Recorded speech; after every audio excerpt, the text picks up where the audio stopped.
Okay, so yeah, I have started the recording. Okay. So, what we'll do today is, yeah, like we said last time, there are several strategies that you saw throughout this course.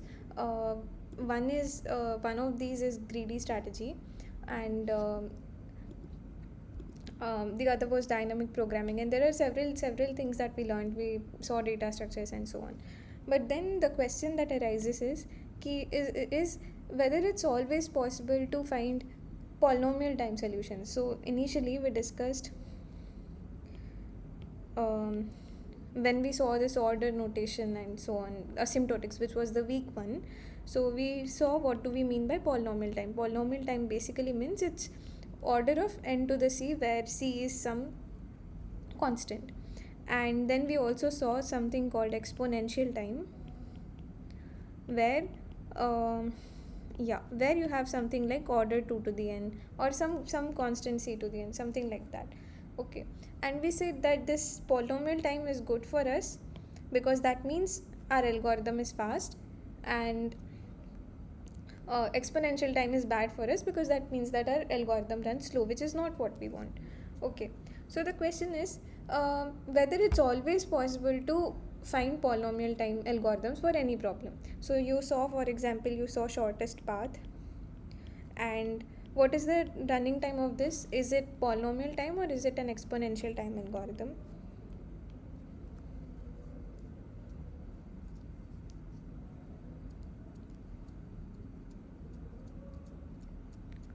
um, okay, if you recall, anybody?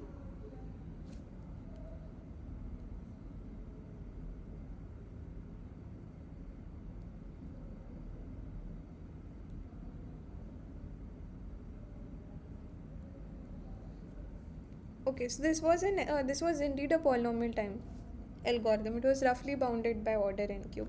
So this is indeed a polynomial time algorithm. Then you also saw, say for example, edit distance and so on. So, um, yeah, maybe minimum spanning tree. MST, I'll simply call it. So where does MST fit in? Does it fit in the polynomial time regime or in the exponential time regime?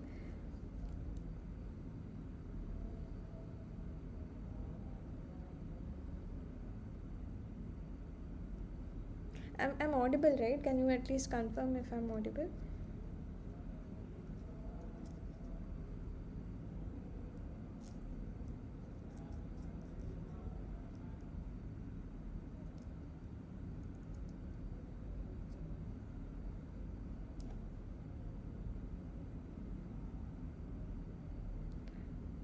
Okay. Can someone please confirm if I'm audible, or at least, I mean,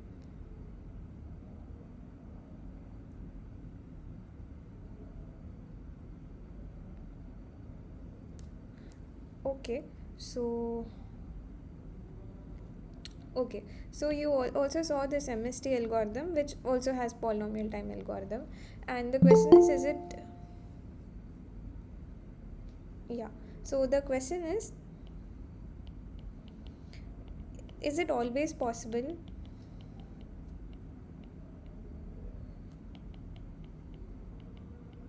to find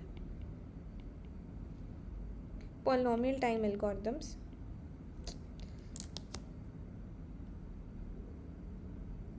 Just a second, yeah. To find polynomial time algorithms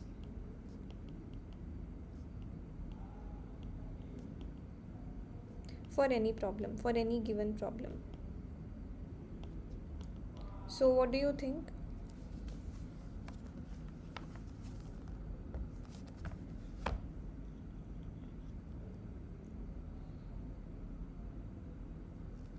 Okay, so, um, okay, so so I mean the answer is it may or may not be possible. For some there are some problems which you can do in exponential time, but you can't do in polynomial time. But there are also problems that are in between, where we don't know if there is a solution which is efficient. So that is, we are looking at that kind of problem. So there are problems. mm,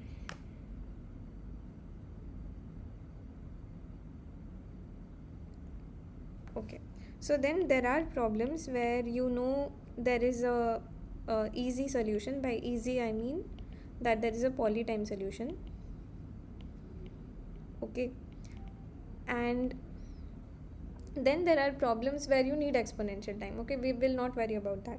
But then there are problems that are hard in the sense that we don't know whether there is a polynomial time solution.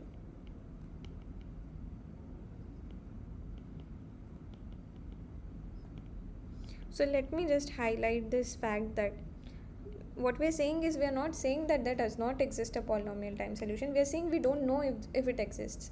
So there do exist such problems, and these are the kind of hard problems that we will focus on in the content of this week. And so majorly our theme is, um, what do we do then if we don't know if there is an efficient solution? There may be, but we don't know. So then how do we deal with it? How do we classify? So can we systematically classify such hard problems? That is one thing.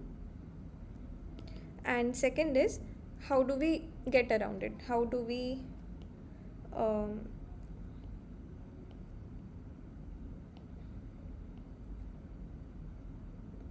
I mean, how do we deal with this difficulty? Okay, how do we deal with it? So these are the two things that we will look into. So yeah, so just to recall what you did in the lecture. So these kinds of problems where you actually know that it has a polynomial time solutions, we put them in the complexity class p. P denotes all the problems which have efficient solutions. So for example, sorting will be in p, or okay, maybe I'll not put it there, but let me define what p is formally. So there are two classes that we will, this is always the question of easy versus hard. So p is easy for us because we have efficient solutions, and np is what we don't know, is whether, I mean, we don't know if it is easy. So let me define it. So whenever you define this, you define with respect to the decision problems. So what is a decision problem? A decision problem is simply a yes or no type answer. So for example, if I have to define a decision problem for shortest, or let's say let me define reachability. So I'll define a problem called reachability. I'll call it reachability. What does it mean? What does it say?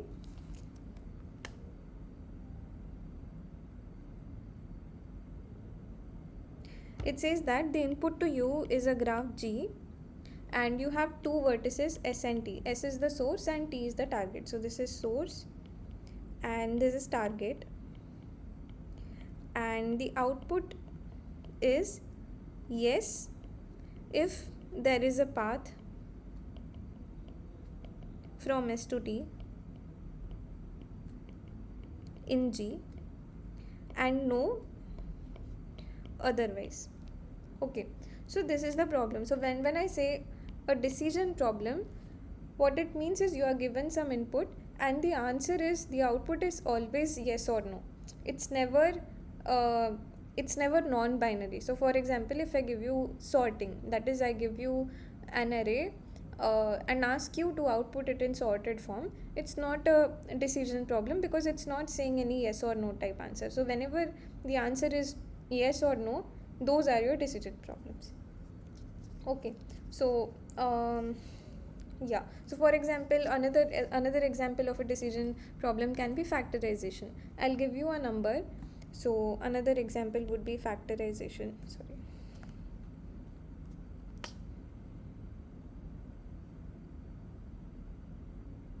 Yeah, another example would be factorization, where I give you as input some number, some integer n and another integer k, and I ask you yes if k is a factor of n and no otherwise. So this is another example of a decision problem because it just gives a yes no type answer. So we'll look at all these decision problems and check if there is an easy solution for it. If there is an easy solution, then we will put it in the class P. Okay. And okay. Yeah, so for example, if I give you a number and I ask you to check whether it is even or odd, so if it's even, you should say yes. If it's odd, you should say no. Then does this problem is this problem in P?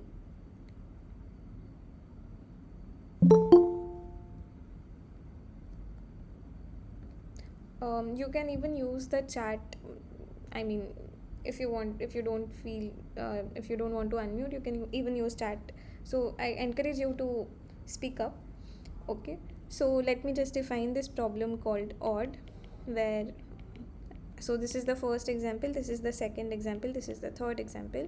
Input is a number n, so imagine this is an integer, and output yes if n is odd and no otherwise. Okay, so then given this problem, what is my algorithm? I'll simply I'll simply look at the number divided by 2. If the answer is 0, if the remainder is 0, then I'll say no, it is not odd. If the remainder is 1, then I'll say yes, it is odd. So this is the simple algorithm where I'm simply doing a division operation. Therefore this problem is trivially in P. So inside this class, this, if I denote this set, so if this set denotes the class P, then odd is somewhere here. Okay, and there are many other problems lying here. Okay, now we will look at this class called NP. So what happens is, there are problems for which maybe I'll so this is our class P, where for example we have just now put odd, this problem odd, of testing whether number is odd. Then there are examples where it's not so easy to find a polynomial time algorithm. So for example, let me say checking for primes. Okay, so the input to you is an integer n, which is given in binary encoding, and you should output yes if it is prime and no otherwise. So does this problem belong to P? Can I have a polynomial time solution for this?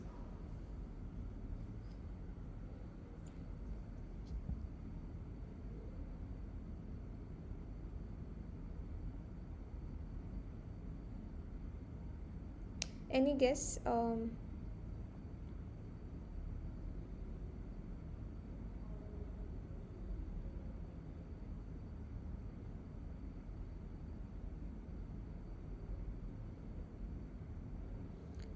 Okay, so if the trivial algorithm that you try, what is the trivial algorithm? Trivial algorithm is you look at all numbers from 1 to n minus 1, check if 1 divides n, check if 2 divides n, 3 divides n, and so on. Check if any number less than n divides n. If there is such a number, start from 2 maybe. If there is such a number which other than 1 and n which divides n, then you declare that it is not a prime. Otherwise you say that it is a prime. But the problem with this algorithm is, what is the running time of this? So let me write whatever I said.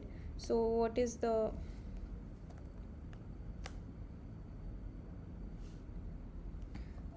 so what is the trivial algorithm for prime, checking whether a number is prime? The algorithm is so input is n. So what you do is, for each I in 2, 3 up to n, check if I divides n. If yes, then return no, then that means it is not a prime. Otherwise you continue. At the end of this loop you return yes. That means if you never found a factor, then that means the number is prime. Okay, so what is the running time of this algorithm? I'm going through, um, yeah, I'm going through all the n minus 2 many numbers and checking if it divides n.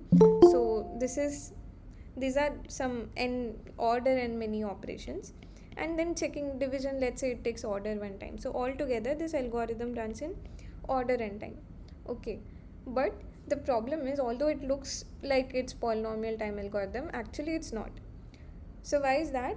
Because this the catch is that the number n that is given to you is not given in decimal form. So for example, if I give you the number 42, the input won't be written as 42. The input is actually going to be written in the binary form. That means 101010, something like this. So what is the size of this input? The size of this input is the number of um, is the number of bits that you used, which is 6 in this case. So if I want to represent a number 2 to the n, how many bits do I need? I need n bits to represent, because if I do n all ones in the n bits, then I can produce a value of 2 to the n minus 1. So okay, so that means when the input is given to you in binary, so the catch is,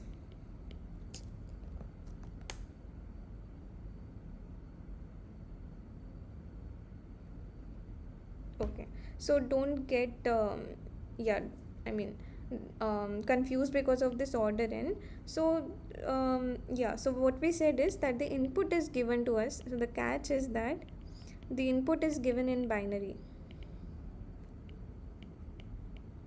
So that means if I want to represent a number, an integer n, I only need log n many bits to represent. Okay, so this is what it meant, and that's why when the size of the input that I have is log n, when the input size is log n, the running time, if I call this capital N, the running time in terms of the input size, which is capital N, is order n, which is same as order 2 to the capital N. Is this fine? So in terms of the input size, which is n, the running time is actually exponential. So let me just I'll just let you see this again, and please ask me if there are any questions at this point. Okay, so what we did is we saw a trivial algorithm for checking if a number is prime, which is go through all the numbers less than n, check if it divides. If you find such a divisor, say no, it's not a prime, otherwise you say yes. And we saw that this takes order n time, where n is the value, is the integer that you have. But we said this is not polynomial time algorithm, because the input that is given to you is in binary format. So if I want to represent a number like 42, I don't need a 42 length string. I only need a 6-bit string, which is 101010. That's how I will write 42. So the catch is that the input size is actually logarithmic instead of being n. It is log n. So in terms of that, the time that is being taken is order small n, but small n is actually, yeah. So from this you know since log n is n, this means that n is 2 to the capital N, and we just substituted that. Therefore the trivial algorithm that you have for prime actually runs in exponential time instead of polynomial time. So this algorithm is an exponential time algorithm. Okay, so is everybody convinced why this is an exponential time algorithm? If there is any part that you want me to repeat, yeah, please feel free to interrupt.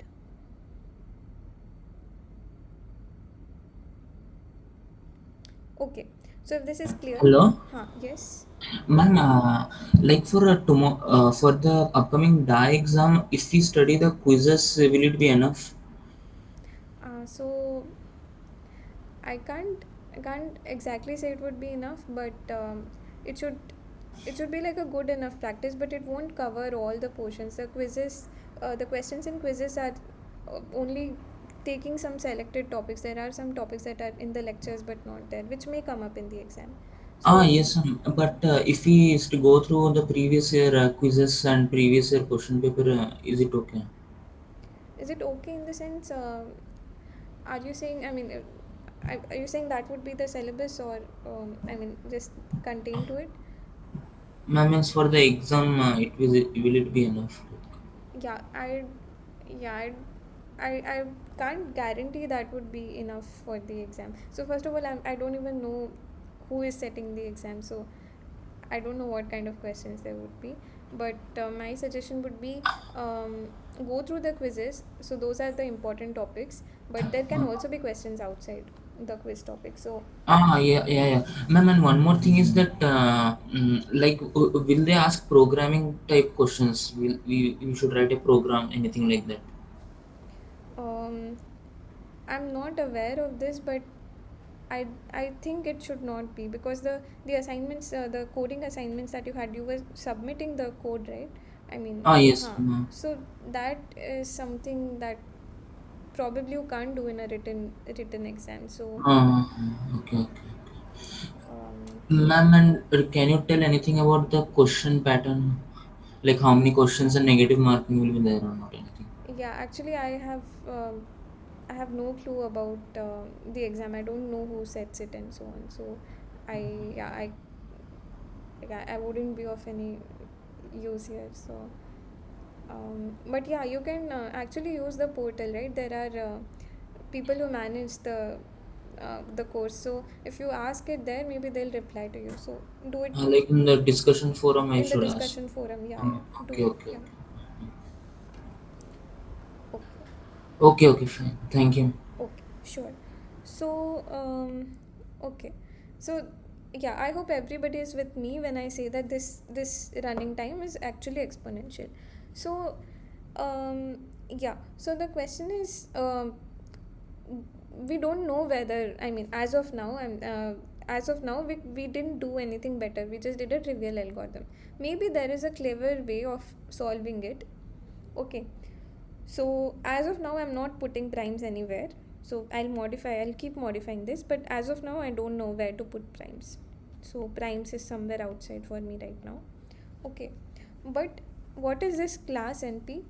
So let's define that. Okay. So there are some problems for which, um, yeah, there are some problems for which maybe solving it may be hard, but if I give you the solution, it's easy to verify. So let me just take the same example. So instead of prime, let me write composite. And if I write composite, what do you think I should change in the algorithm? There are only two changes. Can you quickly tell?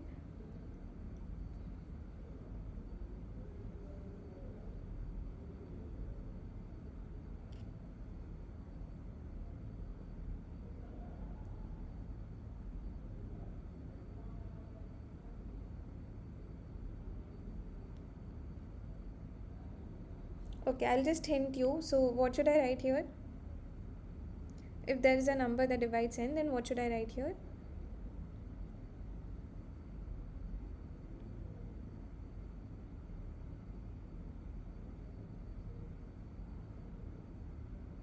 Is the question clear? So are the two problems clear? Prime says yes if the number is prime and no otherwise, and composite says yes if n is composite and no otherwise. So if you see, okay, so just given the definitions, do you see what we should do here? And then you should return yes. If yes, then return yes. Exactly, good. So instead of no, you say yes, and instead of yes, you say no. Good. Okay. So it's the same algorithm right now, and it's still an exponential time algorithm. Okay. So now, what we'll do is, I'll say that, okay, maybe I don't know how to solve composites efficiently right now, but if you tell me the solution, I can verify it quickly. So for example, I can verify the solution quickly. What do I mean by that? If you tell me the number n, which is the input to the problem, which you want to check whether it's composite or not, and you tell me the solution. So let's say k is your solution. You're claiming that k is the solution, which may or may not be correct. Okay. So for example, the number is 42, and yeah, and the k that you give me is 2.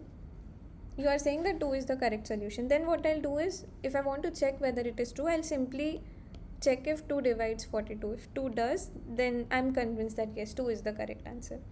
Okay, but you can also fool me. You can instead say that, oh, k is the 5 is the solution.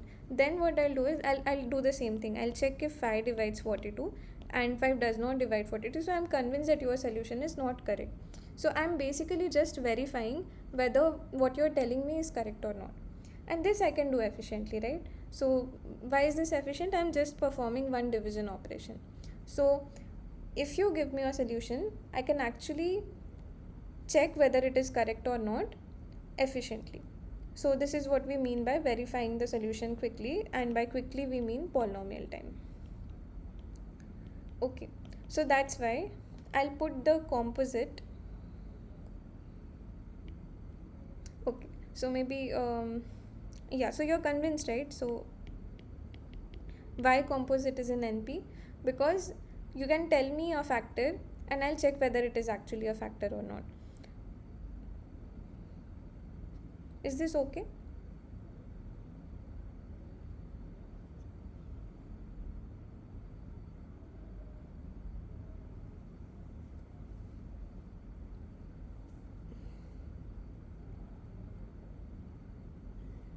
So okay, so maybe if it's not clear right now, maybe it will get clear in upcoming examples, but please give me some feedback.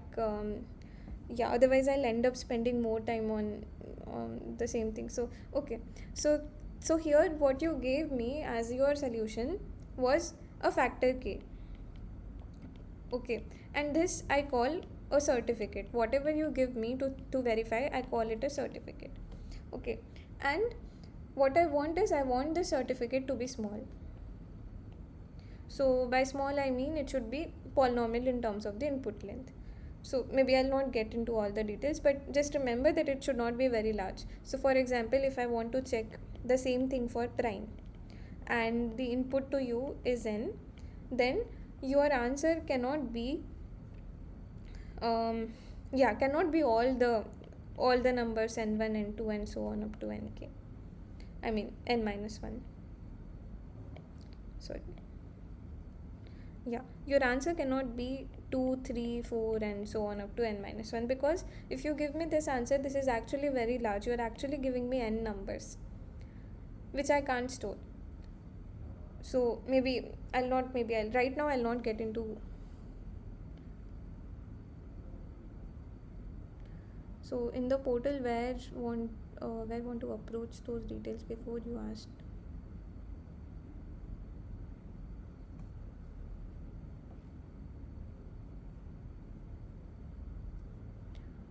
So you're saying in the Google group, right? There's a Google group, right, for the discussion forum.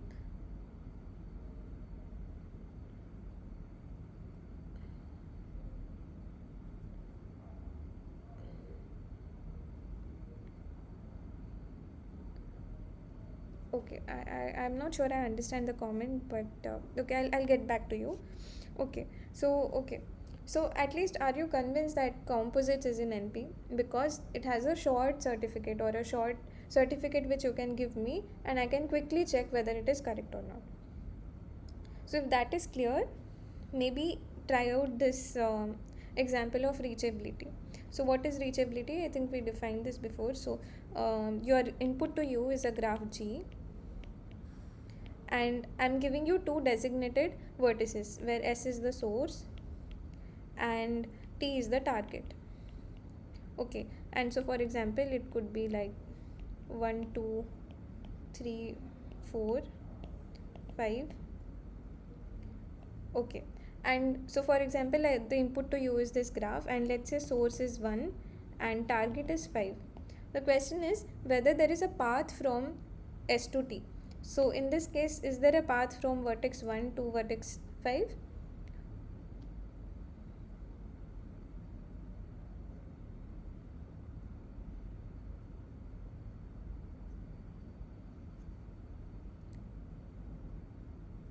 Yeah, so indeed there is a path, right? So from, sorry, Yeah. So from here, from the vertex 1, you can go to vertex 2. From 2, you can go to 4. From 4, you can go to 5.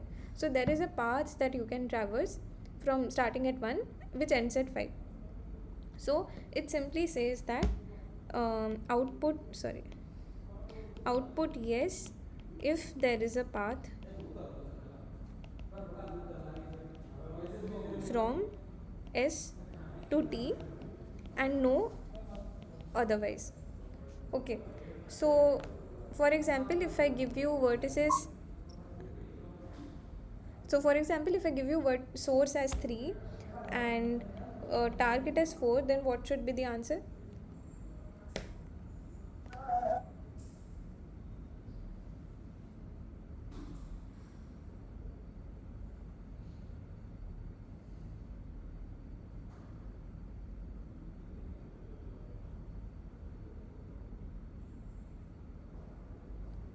So is there a path from 3 to 4?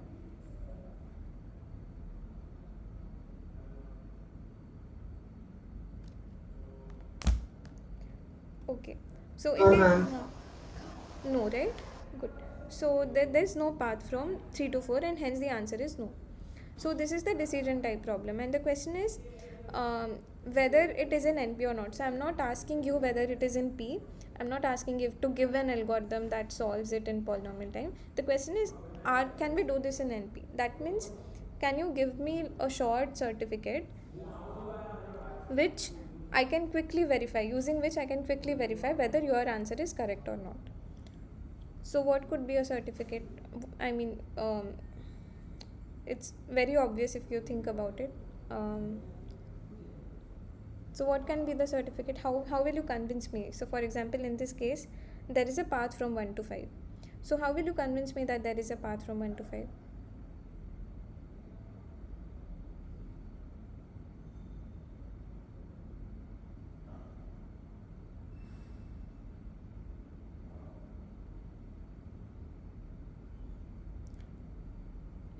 So you actually give me the path. So you tell me go from 1 to 2 to 4 to 5.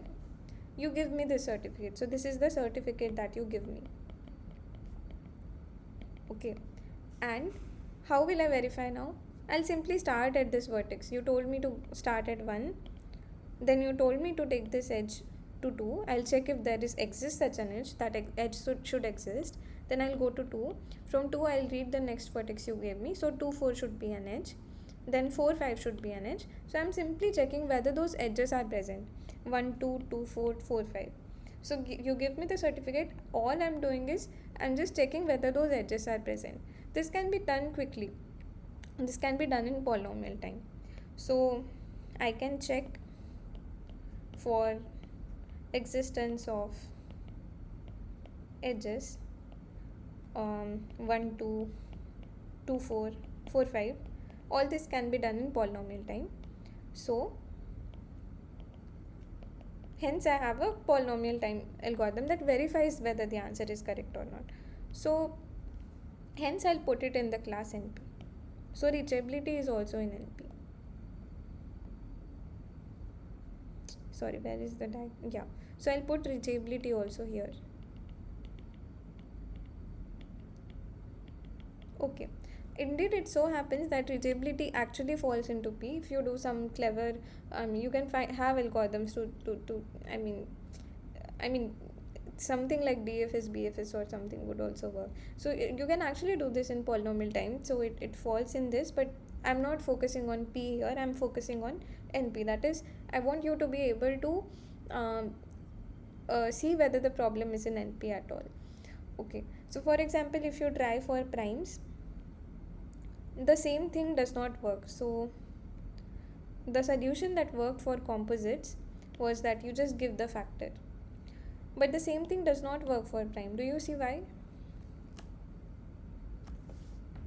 So why is it not enough if you just give me a some k? Why am I not convinced that the number is actually prime?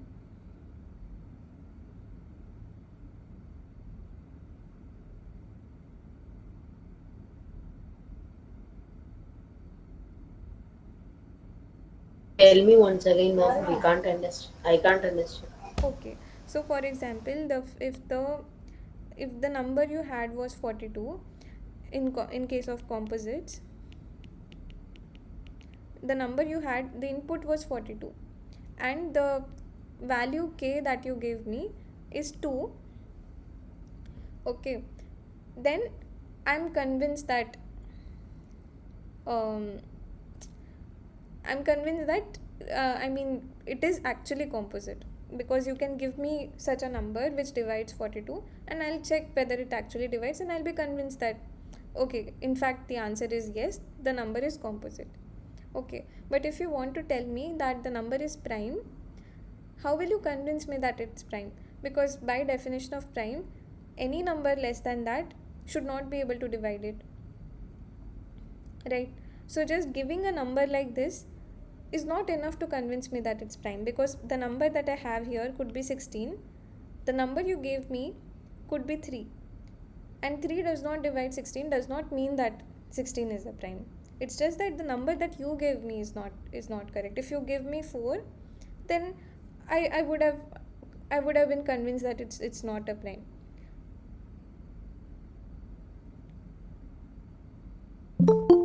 So is this clear now? So I'm just trying to say that although the problems are very similar, there is an easy certificate that you can give me to verify the yes instance of the problem. So for composites, you can give me the divisor. I'll check and say that oh yes, the number is composite. But if it's a prime number, then yeah, then even if you give me one number, that's not going to be sufficient to convince that it's a prime number, because prime by definition means that all numbers less than n should not be dividing it. So giving one number which does not divide is not sufficient to say that the number is not prime.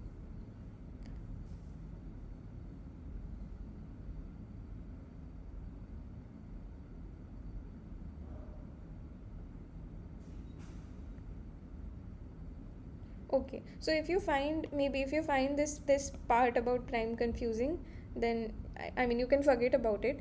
Don't worry about prime, etc. But I just want you to take away, if there's one takeaway that you should take, I mean that from this discussion, it is, when do you say that a problem is in NP? So that's the only thing I want you to take away. So for example, if the problem is reachability, the certificate you gave me was a path, simply the path, and I can just verify whether the path is actually taking you from the given source and the given target. So if it happens, then you say that the problem is in NP. So there are problems that are outside NP as well. We'll not get into all that. Yeah, so okay, so I'll just yeah, so I had several other questions that I wanted you to try, but I think in interest of time I'll skip that because there are other things that we want to discuss. So I'll just tell you the question, you can try it out on your own.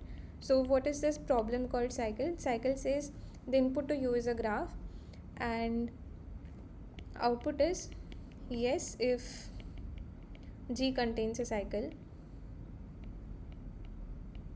and no otherwise.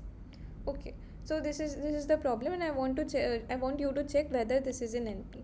If it's in NP, then what is the certificate that you will give me through which I'll be convinced? So quickly, if you can think of some certificate, um, what can you give me so that I can quickly verify that yes, there is a cycle.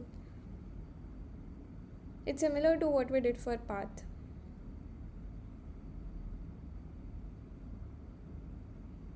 We can use a Bellman-Ford algorithm to find if there are such edges.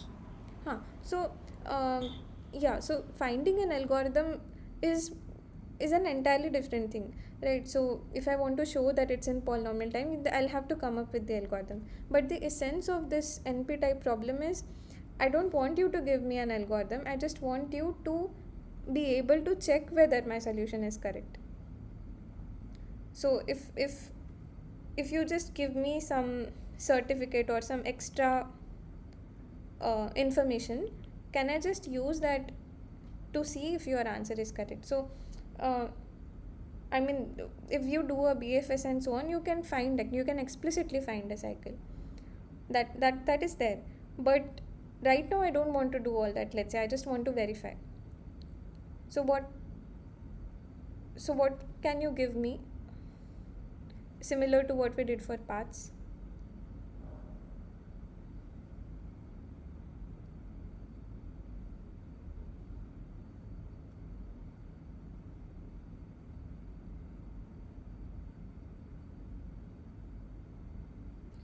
So in case of path, what you did was you actually gave me the path, right? 1, 2, 3, 4. So in case of cycles, what you can do is you can give me the cycle explicitly. So if there is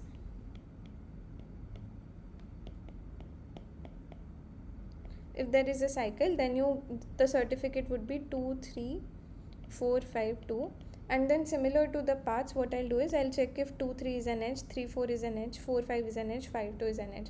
So the difference between what you are saying and I mean, what we want is that you're actually telling me something more, right? You are giving me an algorithm to find it. But I just want to verify whether your solution is correct or not. So if indeed there is a cycle, you can actually give me the cycle and I'll check whether it's correct.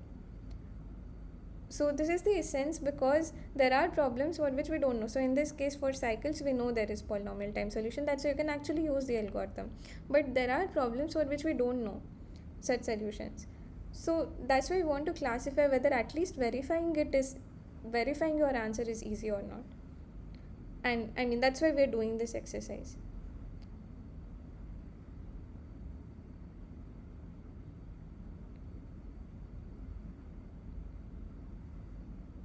Okay. So yeah, so I'll okay, if there are any questions, then you can ask right now, or you can also ask at the end of the discussion. Um, but yeah, I hope the definition of the class NP is clear.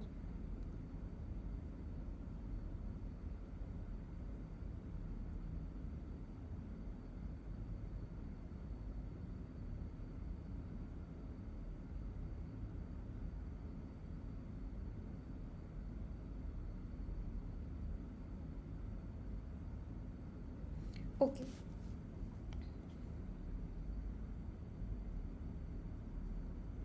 Okay. So yeah, so now what we saw was this class NP, where um, I can check whether your solution is correct or not. So if the answer is yes, there is some certificate you can give me to convince that the answer is yes. And we saw another class P, where you have polynomial time solutions for the problems. So then it so happens that um, among these problems that are in NP, for example, composite and so on, there are problems that that are sort of hardest in some sense. So what do I mean by hardest? Hardest in the sense, if I can solve that problem, so there is some problem X here, let's say, if I can solve X, then I can solve all the other problems outside. So solving X is sufficient to say, I mean, to solve all the other problems. So what do I mean by that? So these kinds of notions that you have, these are called reductions. Reduction simply means that I have a problem A, and I'm going to do some pre-processing on it. So given problem A, I'm going to convert it, I'm going to do some pre-processing, and I'll convert it into a problem B. Okay, and once I have my problem B, I'm just going to solve B. Once I have the solution for B, I'll um, yeah, I can actually find the solution for A. So if you can do this efficiently, if you can do this whole process of doing pre-processing, solving, and getting back the solution, if you can do this in polynomial time, then you say it's a polynomial time reduction. So um, you can um,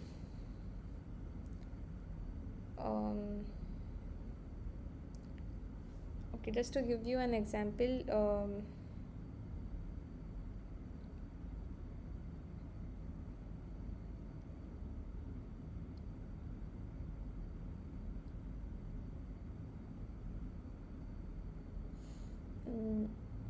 Okay, I mean the only example I can think of right now is very trivial. So um,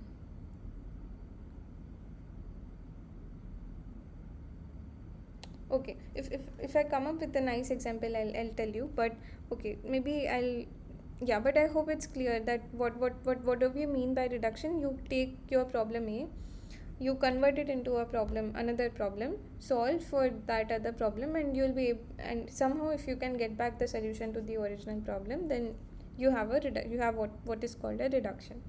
Okay, so then within this class NP, we have a notion of something called the hardest problems in NP. So one such problem which you have seen uh,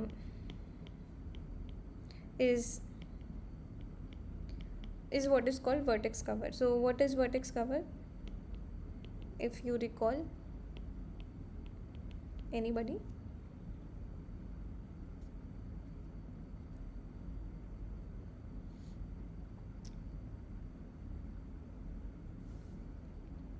Okay, so what is vertex cover? Vertex cover is simply that, say I give you some graph. Um, so let me take something as simple as this. Okay, and I want to choose a subset of vertices. So if I choose this vertex, then I'm covering all the edges that are adjacent to it. If I take this vertex, I'm covering all the edges. So what I want to do is I want to choose a subset of vertices such that all the edges are covered. That means if I choose 1, if I choose 5, then what are the edges that are covered? Can someone quickly tell? If I choose just 1 and 5, what are the edges that are covered?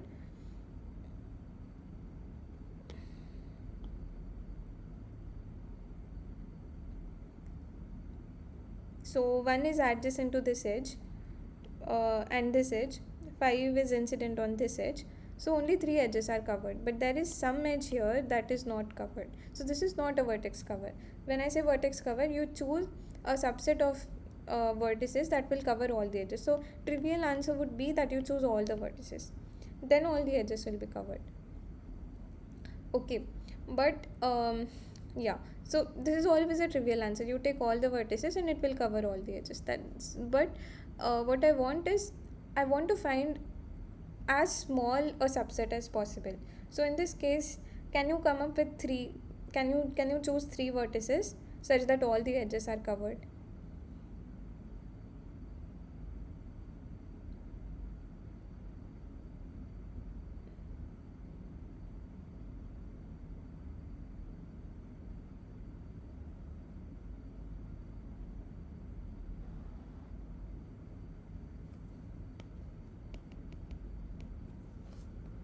Yeah, anybody, if you have an answer, please, yeah, please either use the chat box or unmute and speak. um, is the question clear? um, at least is the question clear? Can you please respond?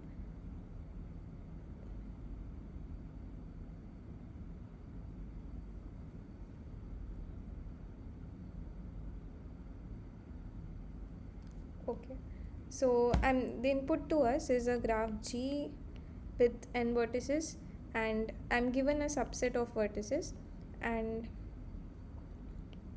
a number. Okay, and I want to find minimum. Okay, maybe I'll just not take this. I want to find minimum um, s, minimum k, such that size of s is equal to k, s subset of p, and for every edge in the graph there is some vertex in v, in s, such that um, v is in. That means for every edge, either the one, at least one of its endpoint should be in the set S. Otherwise that edge will not be covered, because for this edge to be covered, either this endpoint or that or the other endpoint, one of them should be picked. Okay, so so to answer the question I asked earlier, can I do with less than 4? So let's say, for example, I don't choose 5, I only take 1 to 3, then all the edges are covered, because 2 will cover these three, 2 will cover these three edges, and 1 will cover this edge. So all the edges are covered even if I do 1 to 3. Then the next question is, can I do with 2? Do I really need 3? So the answer is yes. Again, actually you can do with 2. So I don't even put it here. I'm just going to choose 2 and 3. So 2 will take care of these 3 edges and 3 will take care of this edge. So all the edges are covered. But then if you ask me whether we can do with one vertex, so the answer is no. You can try and see that if you just take one vertex, you'll never be able to cover all the edges. So the question of interest is, I want to find minimum such subset. That's what we are interested in finding. So trivial way, what is a trivial algorithm for finding vertex cover? Any algorithm that you can think of to solve this problem?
Okay, so the trivial algorithm for this would be that you go through all possible subsets. So you start with one, check if it covers all, start with just by taking 2, 3 and 4 and so on. And then you, once that is exhausted, you try with 1 comma 2. If just 1 and 2 are picked, is everything covered, and so on. So basically you go through all possible subsets and check if, find the minimum which covers all the edges. So how much time will this take?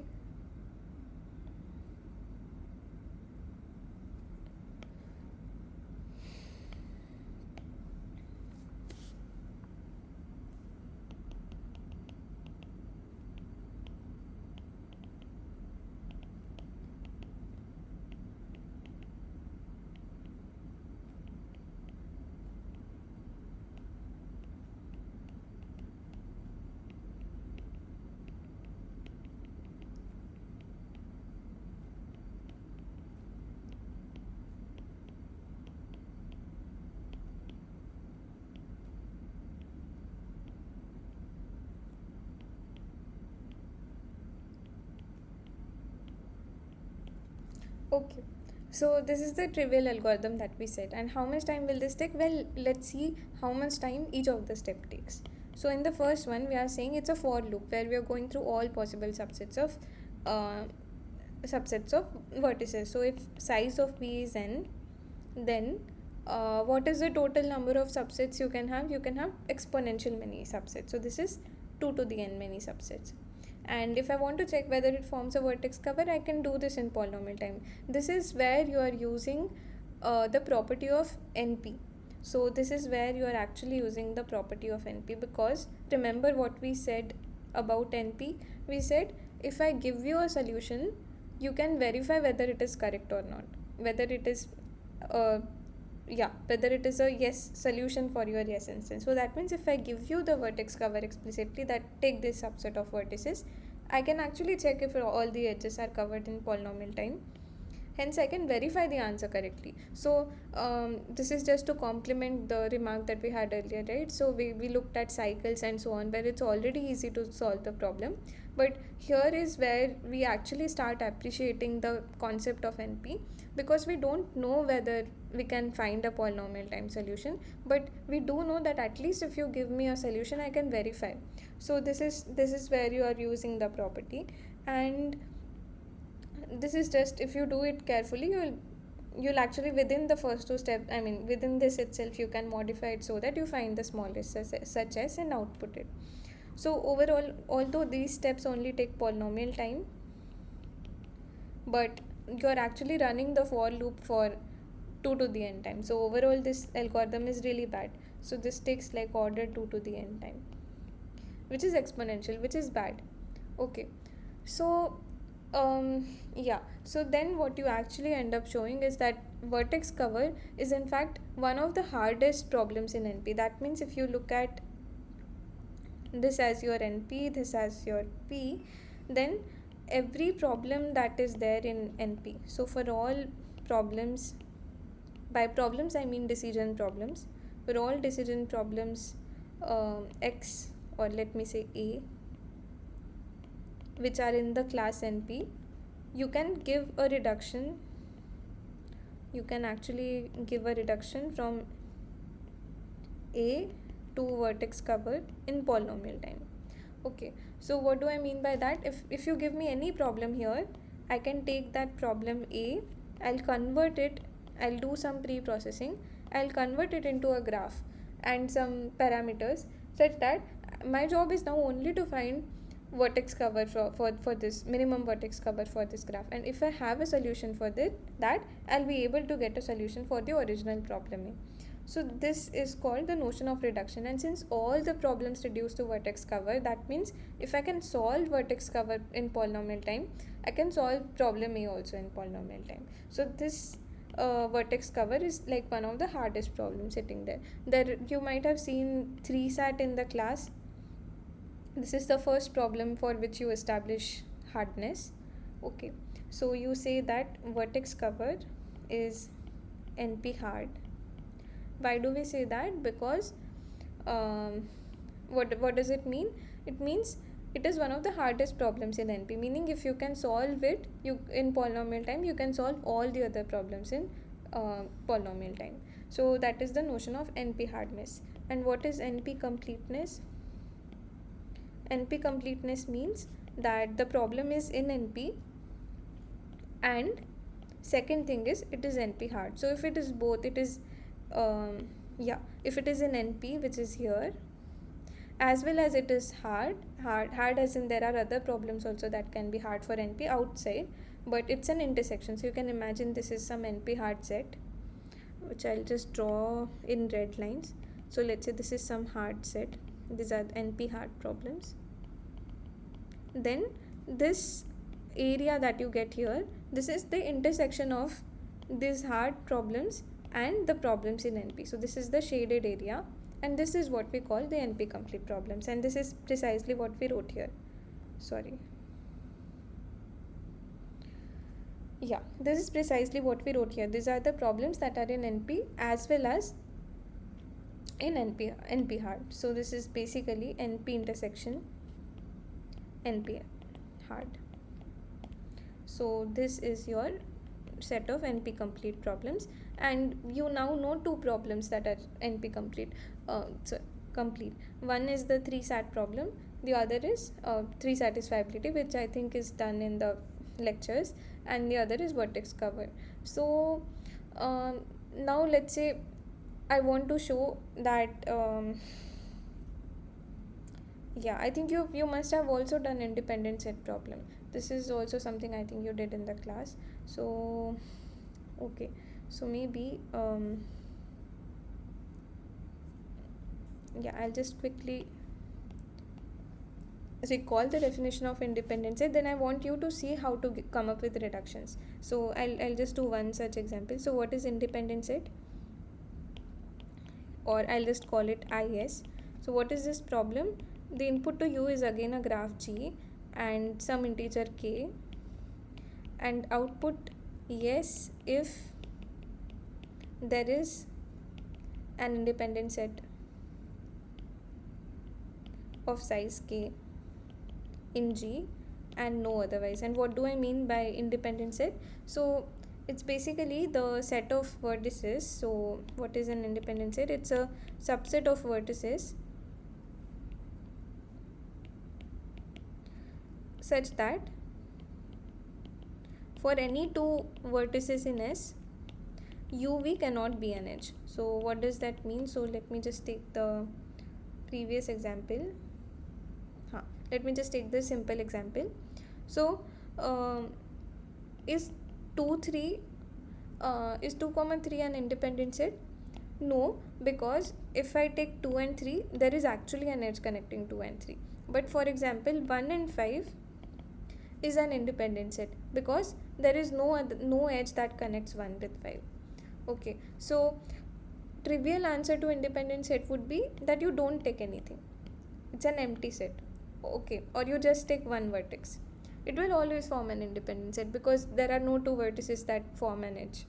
Okay, but like vertex cover, you had a trivial solution where you took all the vertices. But I'm not interested in that. I'm interested in the minimum size of vertex cover. Similarly, for independent set, trivial answer is that you just take one vertex. But I'm not interested in that. I'm interested in finding as large an independent set as possible. So there is some kind of maximization that I want. So whenever we say independent set, we want to find the maximum sized independent set, which in this case is, in this particular example, the answer is 2. Sorry, in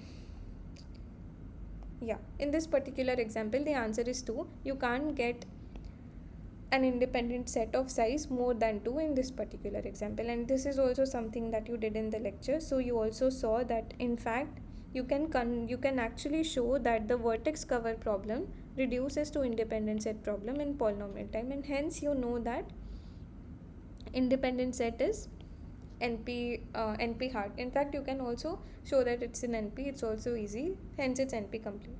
So the problem that I want you to try now is that you know that independent set is NP complete. So I'll not get into how we proved that. That is something we did in the class. But for now, you don't need that. You just assume that I know that independent set is NP hard, and I want to comment about click. I want to show that click is also NP complete.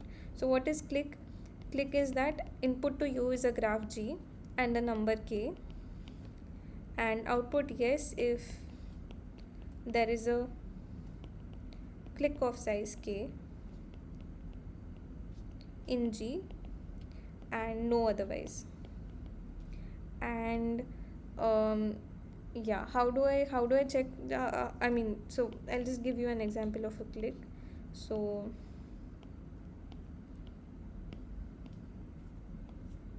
okay, so in this example, if I take these 4 vertices, then all of them have an edge to each other. So if I within these 4 vertices, they are all fully connected. Similarly, if I look at these 3 vertices, they are all connected to each other. Okay, so this is a click. Click is basically a set of vertices such that you have all edges connecting them. So maybe I'm missing some while drawing, but yeah, it's basically a set of vertices where all the edges are present. Okay, so the question is whether there is a click of size k. So what is the size of the click? It's the number of vertices there. So for example, this is a click of size 3. This is a click of size 4.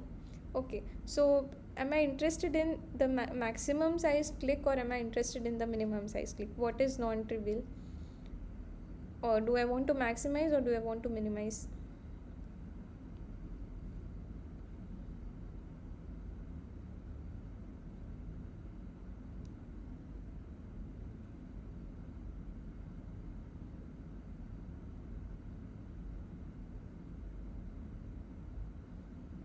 Okay, so if I just take one vertex, it is a click because it has it's connected to itself. Okay, so finding one click is not difficult. You just take one vertex that is already forms a click. But I want to find as large a click as possible. Is there a click of size I mean n minus 1 and something like that. So finding large maximum click is so for vertex cover you saw that it has, we want to minimize. So for vertex cover we want to minimize, we want minimum number, minimum size vertex cover. For independent set I wanted maximum sized independent set. For click I want maximum sized click because that is non-trivial. Okay, so um yeah, so given this problem, given independent set, given click, you know that independent set is hard, use this fact and show that click is also hard. So I don't want you to explicit, I mean just come up with a reduction from independent set to click. So that means I have a graph G and some number K. I'm going to transform it into some G prime and some other K prime, such that if I solve click, I'll be able to solve independent set. So I'll just let you think about it for a minute or two. Um,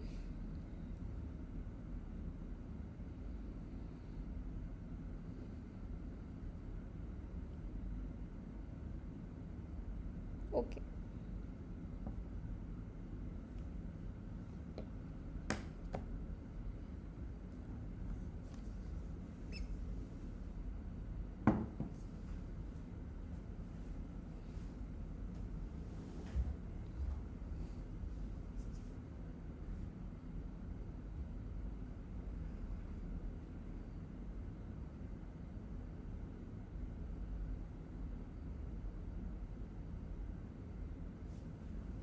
Okay, anybody, any ideas?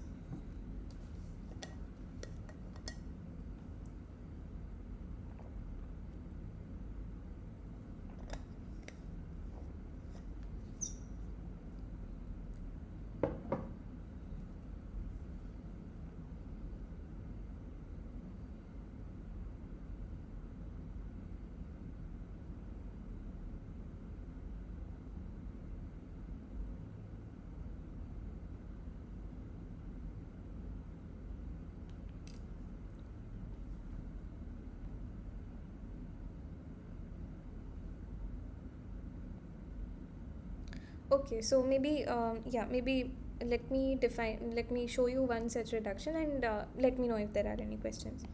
So what we'll do is we will convert, so I have independent set, I want to convert it into an instance of click in polynomial time. So input to me is a graph G and a number K. Okay, and I say yes if G has a K sized independent set. Here you say G prime K prime if G prime has K prime sized click. So what you will do is maybe just take an example. Okay, I'll take the same example that we had here. So 1 2 3 and 5. Okay, so this is 1 2 3 and 4. Okay, and what I'm saying is let me take some independent set here. So I'll just take 1 and 4, and from this G I'm going to come up with another graph G prime. How do we form G prime? Write the same vertices. So vertices is 1 2 4 3. Okay, the vertices are same, but edges are such that if in the original graph there is an edge between 1 and 2, then you will not have an edge here. Okay, but if you, let's say, look at 3 and 4, there is no edge between 3 and 4. So in this graph now you will add an edge. So whenever there is an edge in the original graph, you will not take it in the new graph. When there is no edge, you will add that edge. So you are kind of taking complement of the graph. So what will you do now? So 1 2 is an edge, so I won't draw. 2 4 I won't draw. 2 3 also I won't draw. So only edges that I'm going to draw are these two. Okay, and notice that the two vertices that you colored earlier, so let me just highlight it again. The two vertices that we colored earlier are 1 and 4, and they form a click.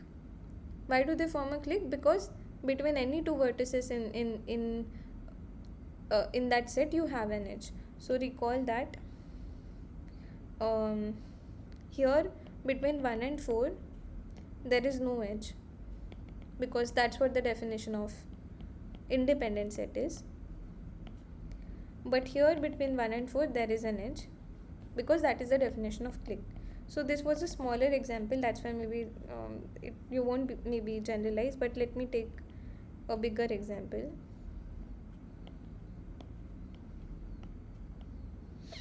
mm.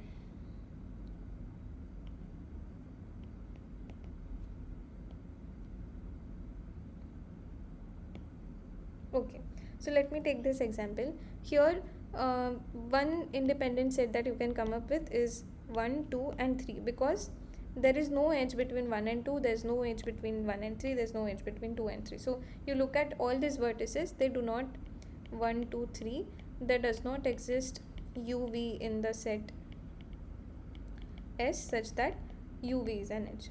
This is by the definition of independent set. What will happen when you complement this graph? 1, 2, 5, 4, 3. What will happen now? Because there is no edge between 1 and 2, you have an edge here. Because there is no edge between 1 and 3, you have an edge here. You have an edge here. So they already form a clique of size 3, because so if you see just by definition, it's actually the opposite. Both are opposite definitions of each other. When I say a set forms independent set, that means if you look at any pair of vertices in that set, they do not have an edge. So what will happen in the complement graph? Because they do not have an edge in the original graph, they will all have an edge in the complement graph. So if S is a independent set in G, then for all pair of vertices uv in G, uv in G, uv is not an edge. Okay, but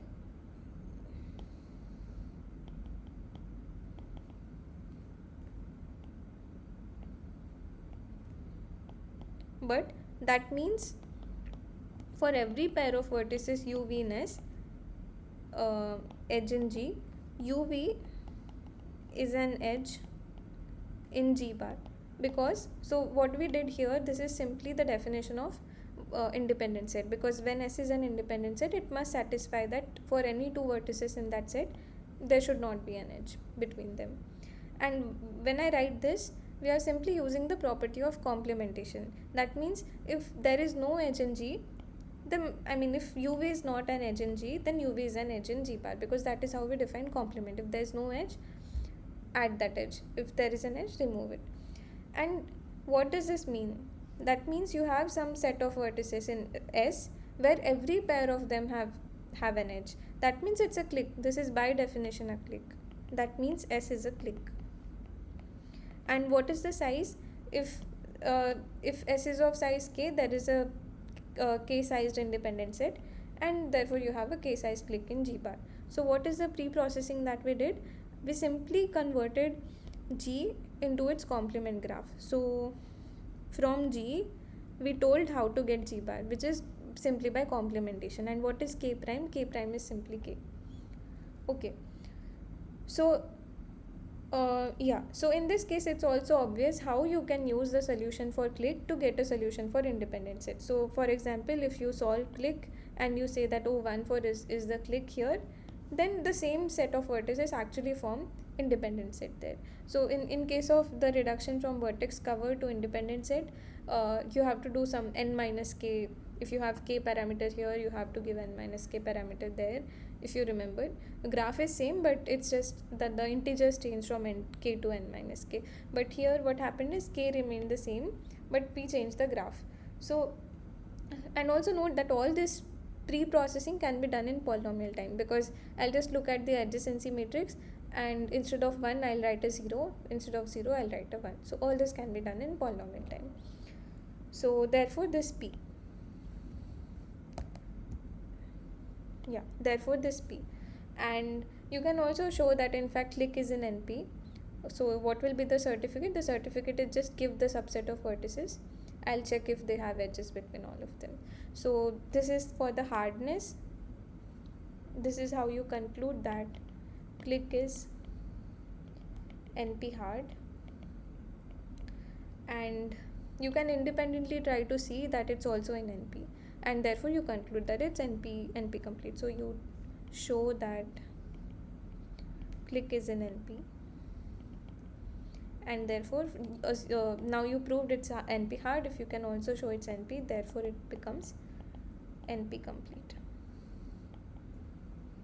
Okay, so I don't know if I went fast here or slow here, but if there are any questions about whatever we discussed so far, this is a good time to ask. Is the reduction clear? Is the idea of reduction clear? NP completeness, NP hardness, any of that?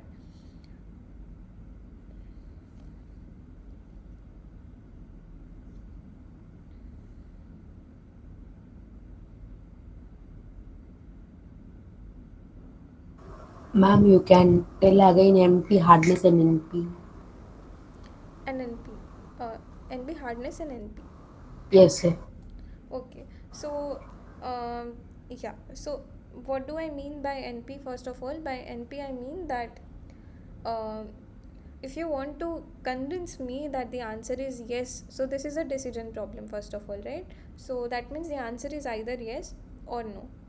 So if you want to tell me that the answer is if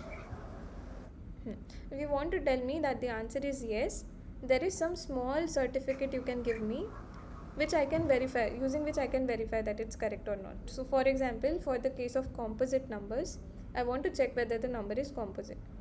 So if the answer is yes, the number is composite, you can give me one factor. Just give me one factor of that number, and what I'll do is I'll just check if that factor divides my number. If yes, then I'll be convinced, oh yes, it actually is a certificate. So another example is just this vertex cover, maybe.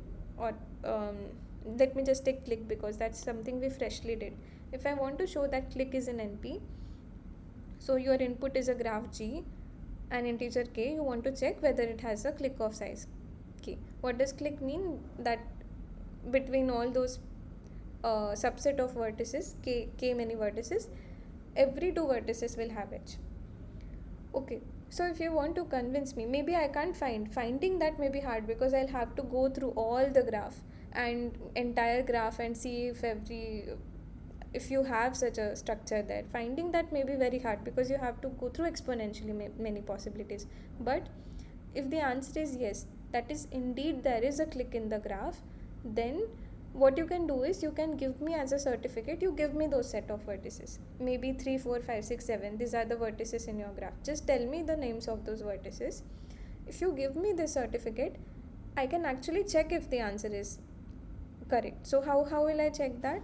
I'll just go through the vertices that you gave me. So 2 3 4 5 6, I'll see if 2 3 is an edge, 2 4 is an edge, 2 5 is an edge. For every pair, check if there is an edge, and if there is, then indeed I'll be convinced that oh yes, the answer is correct. So finding that click may be hard, I don't know how to find other than going through all possibilities, but if you give me the click, I can actually verify that it's correct. So this is what NP is NP clear now? Yes, ma'am. Okay, good. And what do I mean by hard? So by hard we mean that within this set of, so we collected so many problems in NP here. Within these problems, there are some problems that we believe are hard. Hard in the sense, if you can solve that problem, you can actually solve every other problem. So this is something they did in class. We started with a problem called 3SAT. It's called satisfiability. The input is a formula, Boolean formula. You want to check whether there is a 0-1 assignment that will make the formula evaluate to 1. So this is the first problem that they showed is hard. Hard in the sense, if you solve this problem, you will be able to solve every other problem. Okay, so then by reductions, you can actually start showing that other problems are also hard. So that means if 3SAT reduces to vertex cover, that means if I solve vertex cover, I can actually solve 3SAT. So this is the notion of reduction. When I say A reduces to B, that means if you solve B, you will be able to solve A. Okay, so this is how you will start putting more and more problems to uh, to this set. So what does this mean? This means if I solve vertex cover, I'll be able to solve 3 sat, therefore I'll be able to solve every other problem. So then vertex cover also becomes a hard problem here. Okay, so then you start putting these other problems. Then they also, you did in class how independent set comes into this and so on. Yeah, so by hardness we just mean if you solve it, you'll be able to solve all the other problems. So how do we show that? You actually take some problem that is known to be hard. So for example, if I want to show click is hard, what I did is I took one problem which I know is hard, which is independent set here, and I showed that that problem reduces to this problem that you want to solve. That means if I can solve this, I'll be able to solve this, hence I'll be able to solve everything. Okay, ma'am. I understand. Okay, good. So yeah, so that is the discussion about P, NP and NP completeness, and there is a huge hierarchy out there. There are so many classes in between them. There are classes outside them, P, NP, EXP and so on. It's a whole area of research, but for the scope of this course we'll not get into it, but if you are interested you can check out. By the name of complexity classes.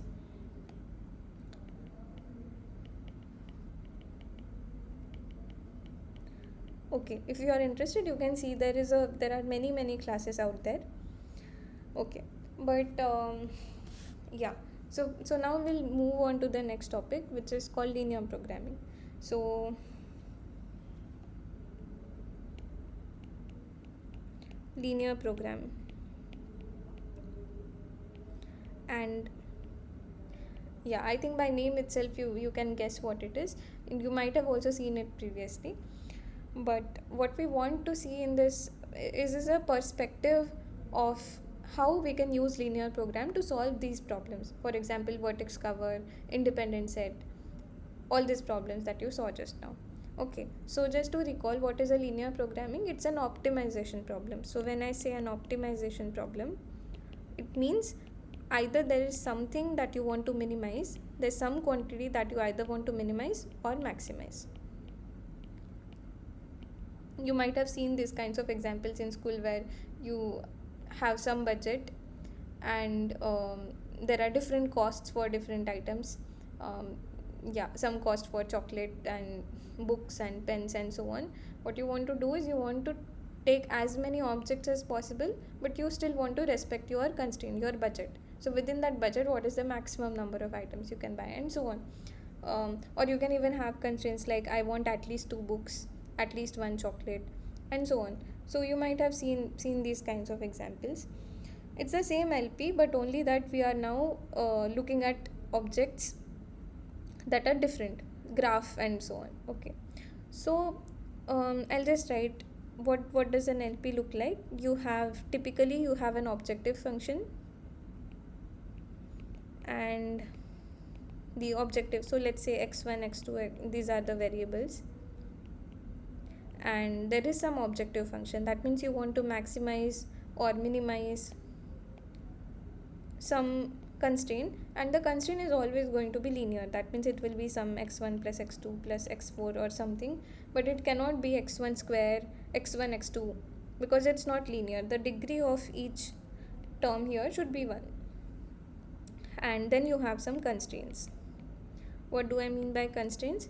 So maybe x1 plus x3 is less than equal to 3, so this could correspond to that the total number of books, which is represented by x1, and the total number of chocolates, the sum of this should not be more than 3. So this is how you used to do. I mean, it's the same thing. You can have multiple constraints, or you can say I want at least 1 pen if x2 denotes the number of pens. So you can have such constraints, and typically these xi's are integers. So we are looking at integer linear programming. What do we mean by that? By integer we mean that all the variables are going to take integer values. There is also something called fractional linear program where xi's are allowed to be fractionals, but we are not interested in that for as of now. So we'll focus on integer linear program. Okay, so is this recall enough what a linear program is?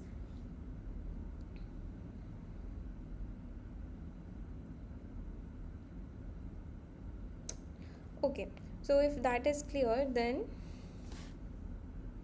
what we'll do is we'll start by a simple recall of vertex cover problem. And what we are saying is, what is the vertex cover problem? I have graph G, I have integer k, and check if G has a vertex cover of size k. And how do I write integer linear program for this?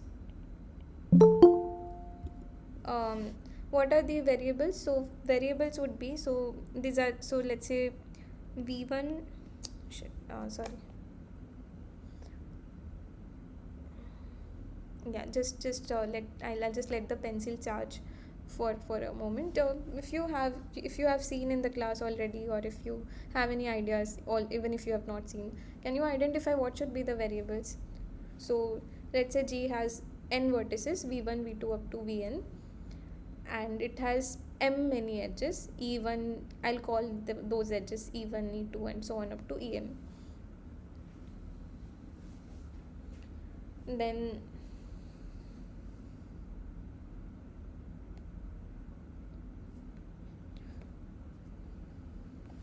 okay, so I'll define my variables. So let me start by defining variables. Okay, so so what do I mean by that? So I'll say xi, maybe x1 is 1, then that means the vertex 1 is taken in the subset. So remember, what is vertex cover? I want to choose some subset of vertices S such that for every edge there is some vertex in S. So that means v1 is chosen, v1 is taken in S, and if it's 0, that means v1 is not taken in the set S, where S is the vertex cover that we would want. So these are the variables. So are the variables clear? For every vertex there is a variable.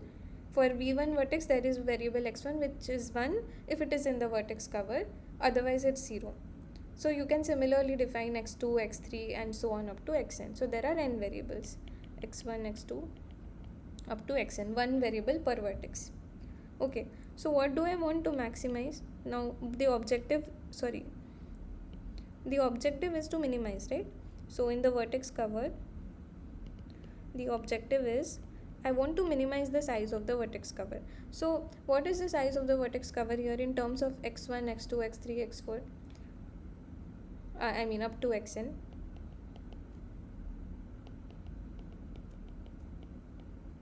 So does everyone agree that this is exactly the size of the vertex cover? Why is that? Why is that? Because whenever this variable is 1, that means it's in the set. It's in the vertex cover. Whenever the variable is 0, it means it's not in the set. So if it's in the set, it will give 1. So for every element in the vertex cover, it will give 1. Hence, this sum corresponds to the size of the vertex cover. Is this okay with everyone? So why does this sum correspond to the size of the vertex? So is that okay?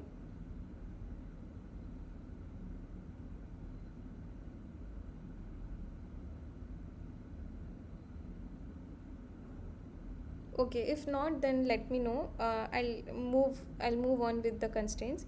And what do I want to do? I want to minimize the size of this vertex cover. Hence the objective is to minimize. In case of independent set, it would be to maximize. Now I'll write the constraints. What are the constraints? The constraint is that for every edge, at least one of its endpoints should be in the set. So for example, if this is an edge, either u or v should be in the set S. Otherwise, if u is also not there, v is also not there, I won't be able to cover this edge. So how do we capture this in terms of constraints?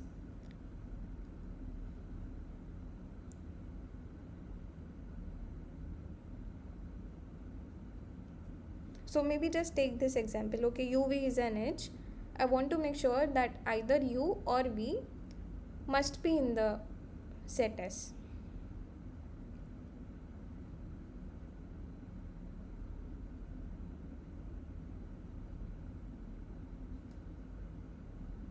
Okay, so we'll say that for every edge uv, xu is the variable that is 1 if u is taken, and xv is the variable that is 1 if v is taken. What we are saying is at least one of them should be taken. That means xu plus xv should be at least 1. Okay, it can be 2, you may have to choose both, but at least one of these should be taken. Hence the sum of xu and xv should be at least 1. This constraint you will write for every edge uv in the graph, and this will be the set of constraint. This is precisely the set of constraint. So this is how we captured the vertex cover problem.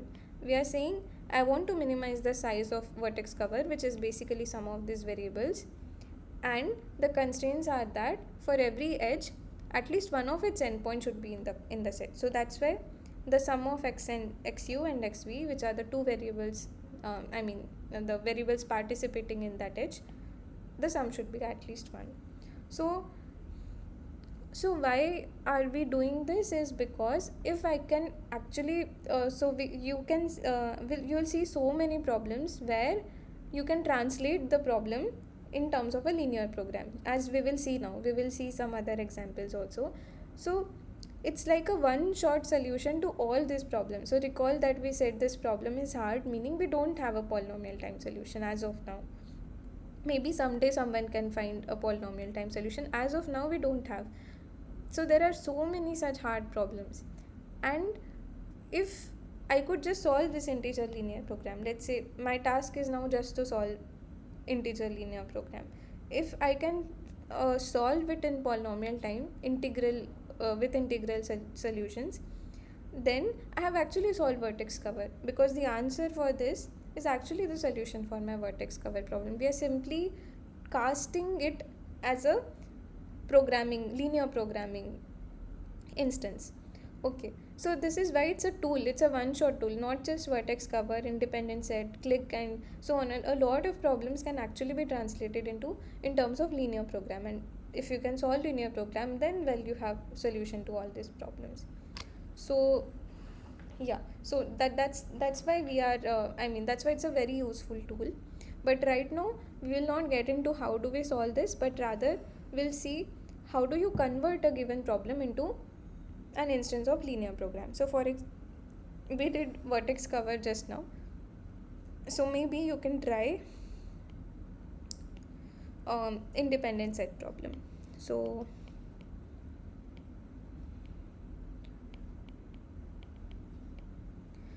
just to recall, when is so this is you want to find a subset of vertices such that for every set of vertices in the set S, uv should not be an edge in the graph G.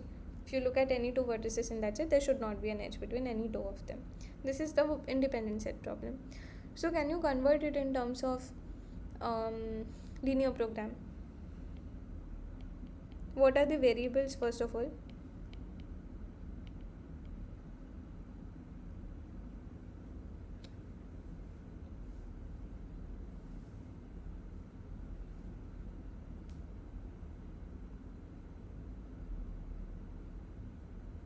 So can I work with the same variables? Maybe I'll use the same variables, let's say. So xi, x1 to xn are the variables where xi is 1 if the vertex is in the set S, and 0 otherwise. If that vertex is in the set S, I'll make the variable 1. If it's not, I'll make the variable 0. So what is the objective function? I want to maximize the size of this independent set. So what should I write?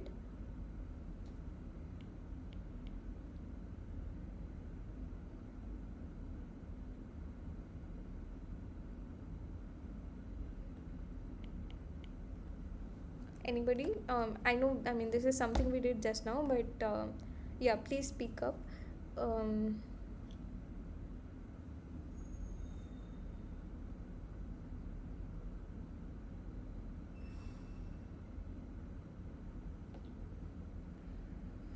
Okay, so in fact it's the same thing. You do x1, x2 and so on up to xn. So whenever that variable is in the set S, it will take a value of 1, otherwise it will take a value of 0. So hence this sum exactly corresponds to the size of S.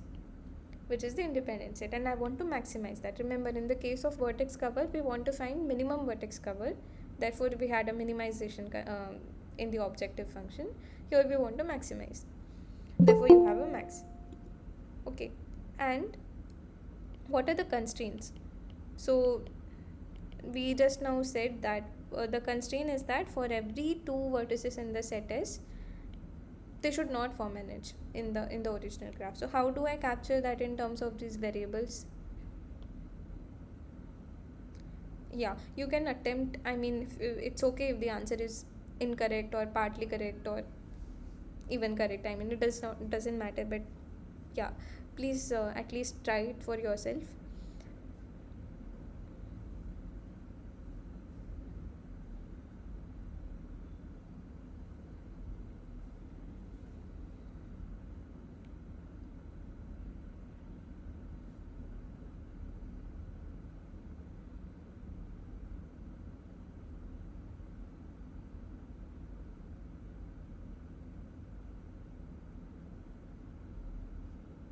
Okay, so okay, yeah. So what that means is, for every edge UV, um, yeah, for every edge UV in the graph, you cannot take both the endpoints. You can either take one, or you can take none, but you can't take both of them. So that means xu, which is 1 if that vertex u is taken, and xv, which is 1 if vertex v is taken, the sum can be at most 1. You cannot end up taking both the vertices. If you do, then you have actually taken the edge. So that's the only constraint. You can even take 0, that is okay. And the values of x size are in 0 1. So x1 can be 0 or 1, and so these are the integral constraints. So these are the constraints from the independent set problem. These are the integral constraints, and that altogether is a linear program for independent set problem. So is that clear?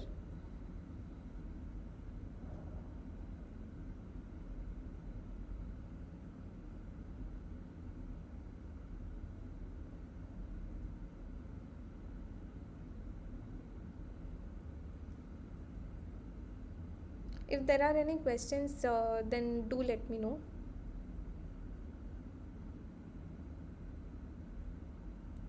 Okay, so now what I'll do is, I'll just give you one more problem to solve for yourself. We'll not discuss the solution right now, but try it for yourself. Yeah, if there are any doubts about it, then let me know. So I'll just define the problem. It's called maximum matching problem. What Okay, let me charge the pencil. So if there are any questions about anything we discussed, you can feel free to ask.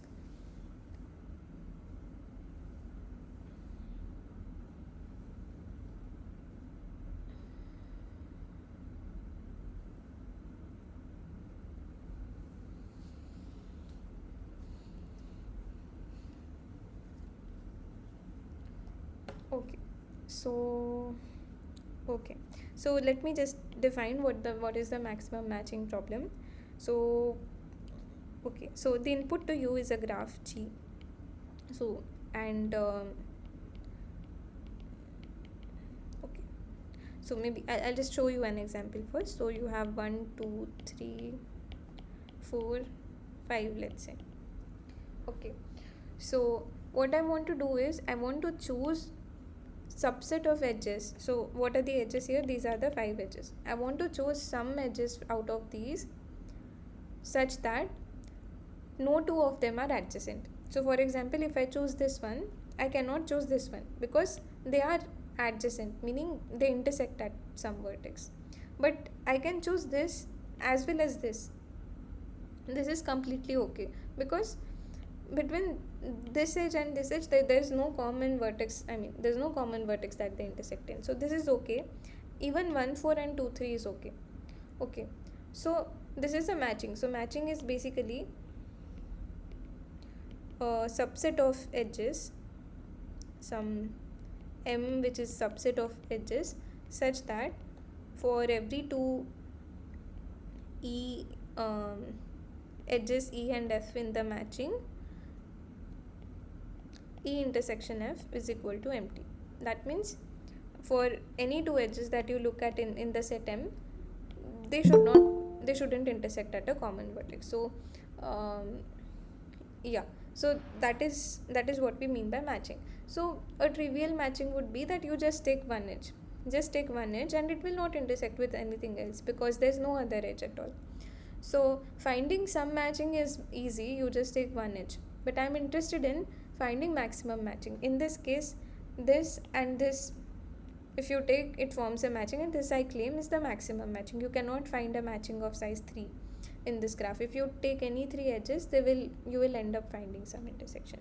So I want to find maximum matching in this graph. So output is maximum matching in G. So I want to convert this into a into integer linear program. So I want to formulate this as an LP. So first question, what are the variables? So given that you already saw two examples, now can you define some variables that are suitable for this, capturing this example?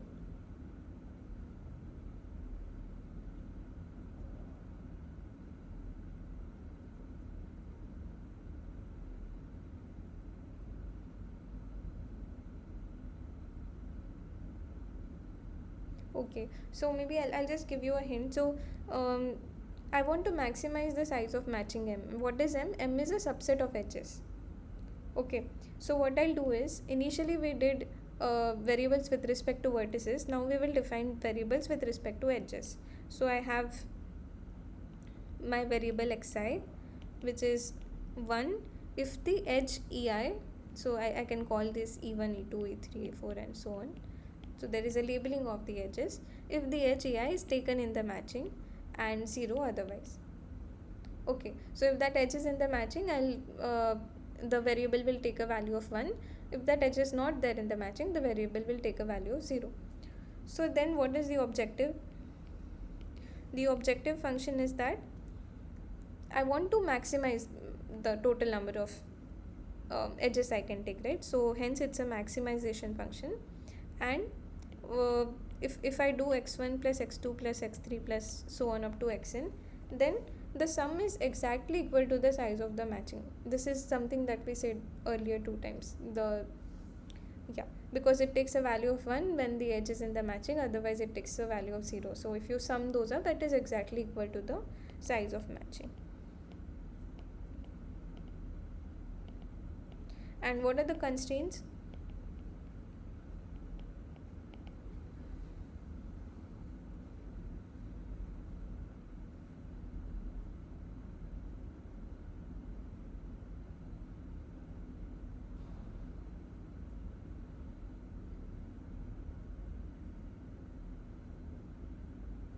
So what are the constraints in terms of the problems? We said if you look at any two edges, they should not intersect.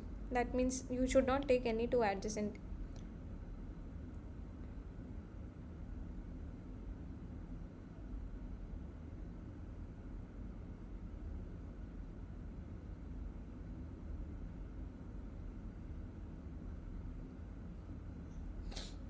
Okay, so then what you will do is you will look at all pairs of vertices that are adjacent, edges that are adjacent. For example, here e1 e4, e1 e2, e2 e3, you have e3 e4 and e3 e5 as well as e5 e4 e5. So you look at all pairs of edges that are adjacent. For each such pair, for every pair ei ej, you actually, yeah, you don't want both of them to be there, such that ai intersection ej is equal to 1. You want exactly one of them there.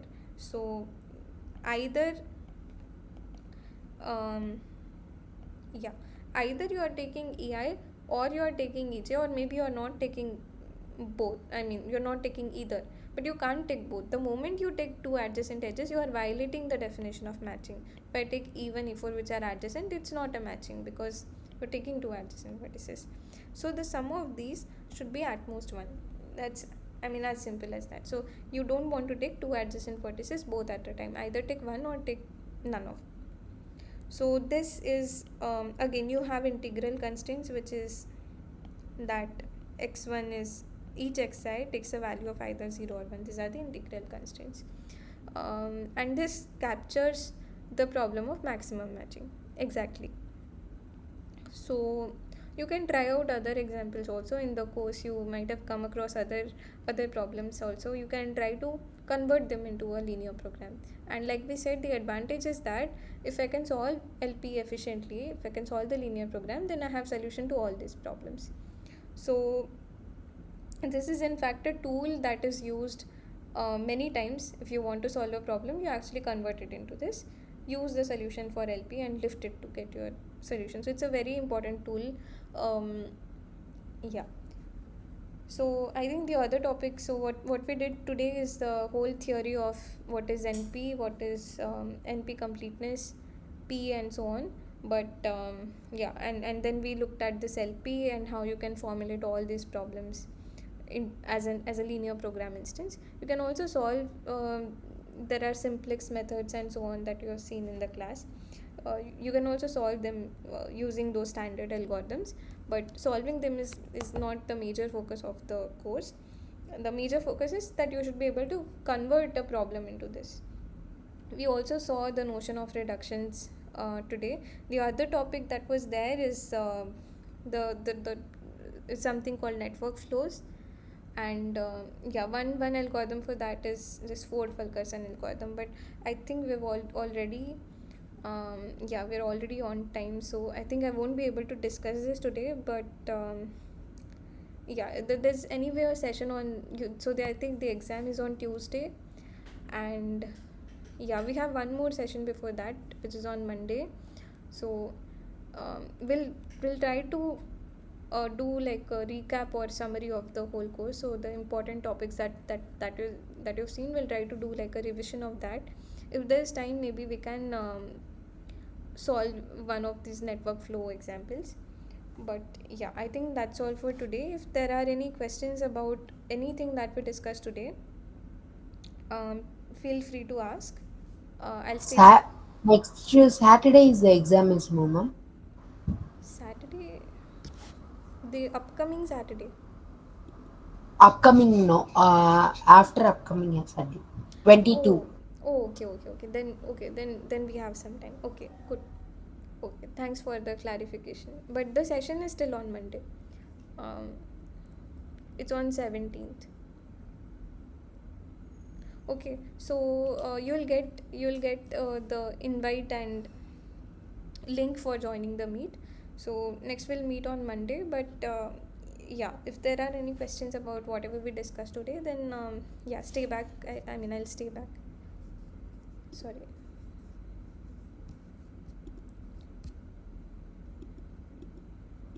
Ma'am, I missed before the before the sessions, problem solving sections that are available in YouTube. Yeah, I'll maybe share the link with you.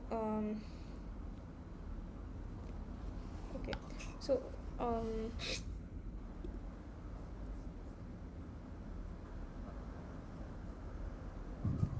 okay, just give me a minute, okay?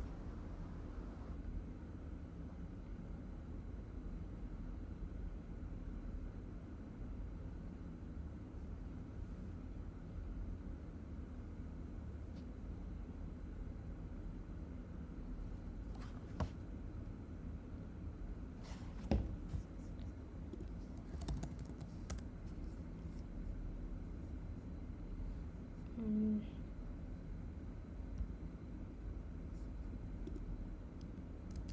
Okay, so this I'm sharing in the chat. So this is the spreadsheet where all the links for the YouTube videos are there. But I'll also share um, I'll also share one link, one direct link to the YouTube with you. So yeah, either of these you can access.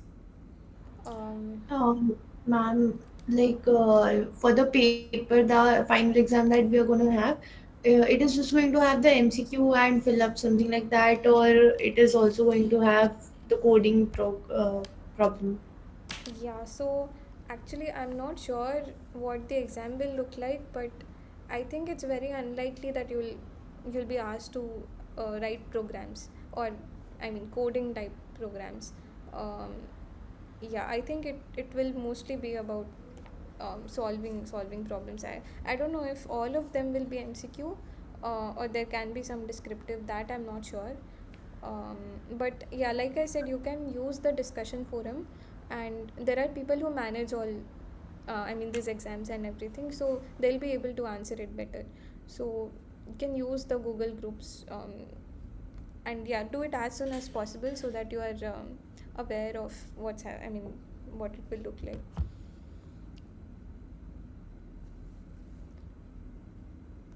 Anything else?